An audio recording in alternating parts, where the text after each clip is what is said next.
100 फुले आहेत. एका माणसाजवळ किती फुले आहेत? 100. तो मार्गातून जाताना 4 मंदिर आहेत. हे पहिलं मंदिर इथे घेऊया. पहिलं मंदिर, पुन्हा किती आहे? दुसरं मंदिर, हे तिसरं मंदिर, हे कोणतं मंदिर आहे? चौथं मंदिर. लक्षात घ्या. आता त्याच्याजवळ फुलांची संख्या किती आहे? 100 आहे. ठीक आहे. जेव्हा तो व्यक्ती एखाद्या देवळात जातो तेव्हा त्याच्याकडे त्यांच्या फुले तिप्पट होतात. किती होतात? तिप्पट होतात. आणि तो फुले अर्पण करायला लागला 150. बाकी 200 लक्षात.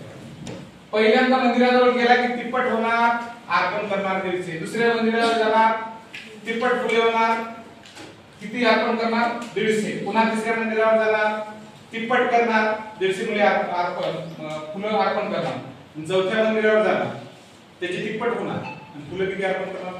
150. पहा आता कसे व्हायला लागले. पहिलं मंदिर होईल, मंदिर क्रमांक 1 गेला, 100 फुले होते, त्याचे तिप्पट झाले. किती झाले? 300 फुलं. त्याच्यातले तो अर्पण करणार म्हणजे देवाला टाकून देणार, वजा करावा लागते. 150 टाकणार या मंदिरात, गेले मंदिरामध्ये. किती राहिले त्याच्याजवळ? 150 राहिले.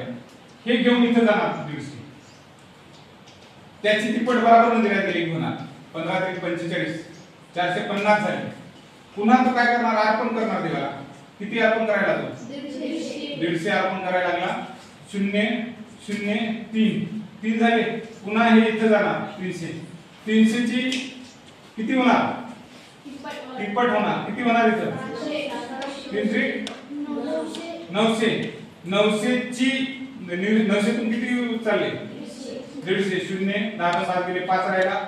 इथं 2 झाले, 750. बरोबर आहे? 750 ना? 750 इथं घेऊन गेला तो.